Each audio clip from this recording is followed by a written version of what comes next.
How to turn off red light on iPhone. To get started, first of all go ahead and open up the Settings application on your phone. Once you're here, go to Accessibility as shown. From here, you can personalize iPhone in ways that work best for you with accessibility features for vision, mobility, hearing, speech, and cognition. Go to the Vision section at the top and tap on Display and Text Size. Here, scroll down to the end and tap on Color Filters. Color filters can be used to differentiate colors by users who are colorblind and aid users who have difficulty reading text on the display. Over here, turn off the color filters option.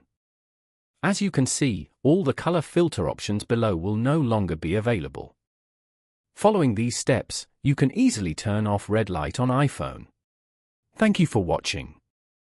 Please leave a like if this tutorial helped you, or leave a comment below if you have any questions related to the video.